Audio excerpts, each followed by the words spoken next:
Throughout white belt, I never had a great passing system. I ended up spending 3 months with Wiltse and learned a critical concept that has helped me grow significantly in my jiu-jitsu journey. Make sure to stay to the end to find out what that concept was, and I'll be demonstrating it throughout my role with Josiah today. So without further ado, let's go ahead and get right into the match. So to start off the round, I'm gonna immediately move into headquarters. As I go into headquarters, I see an underhook open and I shoot the knee slice.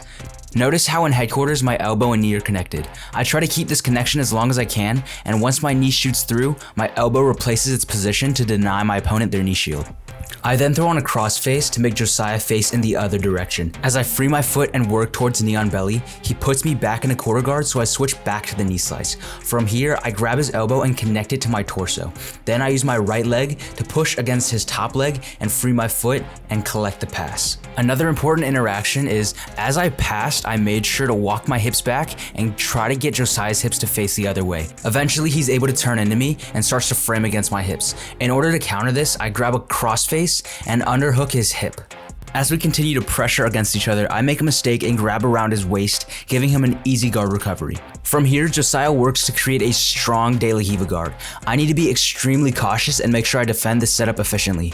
First, I want to establish a good base so I can work against his off-balancing attempts. I make a tripod out of my legs and keep my weight sat backwards. I'm then able to know his posted leg just enough to break his collar grip and then stuff the inside frame. I definitely should have focused on breaking his collar and sleeve grip to give me more mobility, but as Josiah lifts me, I attempt a backstep, which is negated due to his collar and sleeve grip being able to maintain a connection and control the distance. I'll go for a few more poor flow passing attempts before I break his collar grip and reset.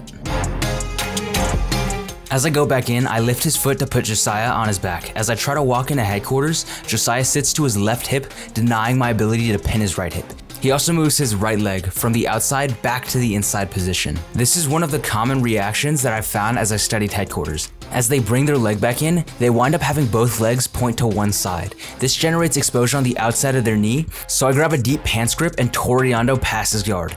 Notice how as I complete the pass, I walk all the way towards his head to decrease the chance of Josiah being able to recover his guard. As I change my level and get chest to chest, I also make sure to block his hips while also keeping all my hip pressure directly on top of him as I body surf to his back. Josiah goes into turtle and I try to wedge my right knee between his knee and elbow and my left leg on the other side of his hip. As Josiah rolls over, I base out my left leg and keep my right leg hooked over his thigh to give me mobility and prevent any quarter guard attempts.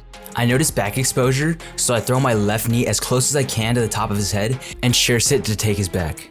You can see as I sit back, my head is moderately far from Josiah's. A stronger connection to your opponent's back would be to have your head right next to theirs so you're about ear to ear with your opponent. I also failed to grab a seatbelt first, but you know, blue belt things. As I go to grab the seatbelt and put my head closer to Josiah's and adjust my mistakes, I start working towards the straitjacket system. The straitjacket system controls both of your opponent's hands, and I'm going to use it to trap my opponent's top arm. This is going to allow me to attack his neck with 2 hands against his 1, putting me into a very advantageous position. With limited mobility on Josiah's left arm, I grab his right palm and begin to force it away to enable my left hand to walk up into his collar grip. From here, I grab his pant leg and finish the bow and arrow choke. As we start again, I try to 2-on-1 Josiah's right leg and put him on his back. In the midst of this, he grabs a deep collar and sleeve grip and starts to work to off-balance me. Unfortunately, you can't see it, but my left leg is playing a crucial role in this position right now. I have my shin step deep into the socket of his knee. This is allowing me to deflect his De La Riva hook. From here, I make sure to again stuff his inside leg frame and offset my weight to the opposite of my opponent's grips. After I establish my base, I go to remove the collar grip. Josiah grabs my ankle, and I start to see the perfect opportunity. It's about to go down. I shoot a perfect knee slice, and I'm able to clear his guard with just one move. This pass was very accessible because of the underhook that was created when Josiah grabbed my ankle.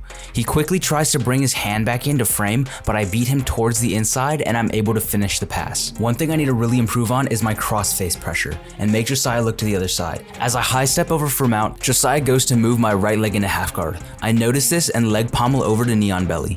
As he gets into quarter guard, I switch my knee to the other side of his body and get into headquarters. I'm making sure to pin his right hip and stuff the inside leg once again to prevent Josiah from creating any strong guards. From here, I'm looking to make Josiah carry my weight, and as he goes for a single leg, I hop over it for a front pummel pass. I go to sit back on a triangle, but he keeps his head low and I basically just fall off. From this position, he has a really strong ability to double underpass. I can feel it coming and I set up an origatami. This is a technique that I learned from Jeff Piercy. Basically, you throw your gable grip across their shoulder and use your outside elbow to frame against their chin as you pull their shoulder in with the gable grip. As Josiah pressures forward, I'm able to pry his left arm out of the pocket of my leg and lock onto a triangle. I make sure to grab my chin to prevent him from posturing up, keep my knees pinched together to capitalize on any open space, and finally underhook the leg to force an off balance, cut the angle, and secure the choke. Okay, so we're nearing the end of the round, but me and Josiah are gonna have one last interaction before it ends. Josiah moves into knee slice, and I go ahead and take up on reverse de la Hiva. I try to extend him away, but I fail to engage my outside leg. This causes Josiah to fall right on top of me. Because I now control all the weight of his hips, and I have the underhook, I'm able to roll him over and come up on top. I make sure to disengage to deny him the underhook, and then I get a little excited because I feel like we're about to commit to dirty leg lock games, but I decide to stand up and come into headquarters. I notice that my right knee is floating above his left hip.